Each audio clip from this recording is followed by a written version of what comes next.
Seja bem-vindo ao La Parousia. Este canal foi criado para quem deseja compreender a palavra de Deus de maneira clara, profunda e transformadora.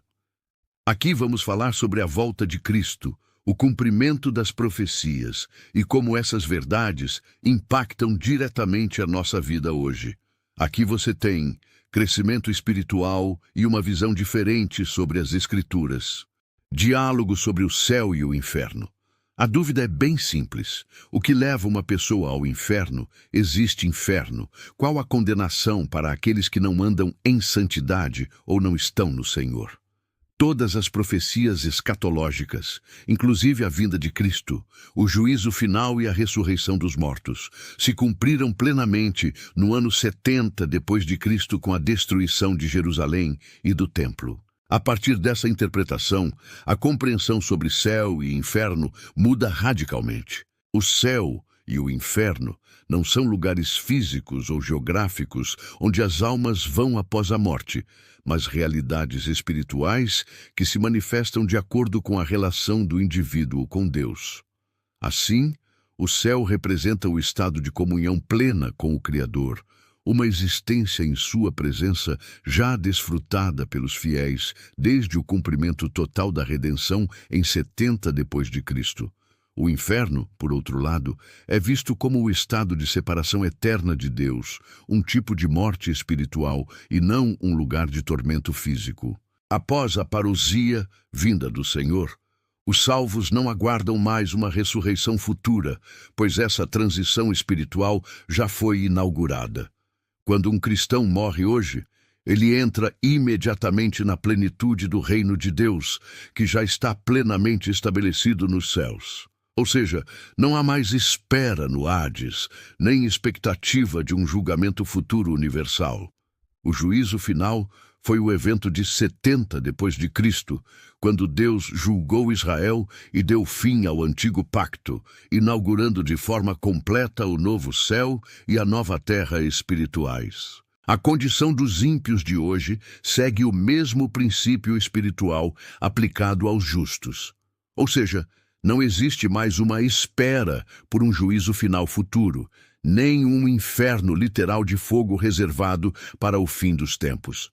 Assim como os justos entram imediatamente na plenitude do reino de Deus após a morte, os ímpios entram de imediato em um estado espiritual de separação eterna de Deus, o que eles entendem ser o verdadeiro inferno, não como um local físico, mas como uma condição existencial de afastamento da presença divina.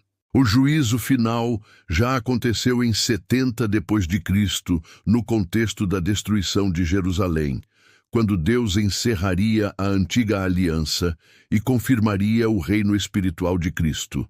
A partir desse momento, toda a humanidade passou a viver sob o governo eterno do Filho, e as almas passaram a ser julgadas imediatamente após a morte, de acordo com a condição de fé e comunhão com Deus. Os ímpios, portanto, não aguardam um juízo futuro. Eles experimentam instantaneamente a exclusão da presença divina ao morrerem, algo comparável a uma morte eterna da alma. O lago de fogo, em Apocalipse, é interpretado simbolicamente como a representação da segunda morte, isto é, a plena separação de Deus que ocorre após a morte física. Esse estado é definitivo e irreversível, e não há tormento material, mas sim uma existência sem Deus, o que na compreensão deles é o mais terrível tipo de condenação. Após 70 depois de Cristo, não existe mais um juízo coletivo futuro. O julgamento é imediato. Os ímpios entram num estado espiritual de morte eterna, fora da presença de Deus. O inferno literal é substituído pela ideia de uma realidade espiritual de separação definitiva. Essa condição é o oposto do reino de Deus, que os justos passam a desfrutar plenamente logo após a morte. Conceitos. Céu é o estado eterno de comunhão com Deus, plenamente acessível desde 70 depois de Cristo. Inferno é o estado de separação espiritual e rejeição da presença divina. Juízo final ocorreu no contexto histórico da queda de Jerusalém. Nova criação já é uma realidade espiritual presente, não um evento físico futuro. Escatologia é o ramo da teologia que estuda as últimas coisas, ou seja, tudo o que diz respeito ao fim dos tempos, ao destino final da humanidade e da criação. A palavra vem do grego eschatos, que significa último, e logia, que significa estudo ou discurso. Dentro do contexto cristão, a escatologia analisa temas como a volta de Cristo, a ressurreição dos mortos, o juízo final, o céu, o inferno e o cumprimento final das promessas divinas. Por gentileza, compartilhe esse vídeo, dê seu like e inscreva-se em nosso canal.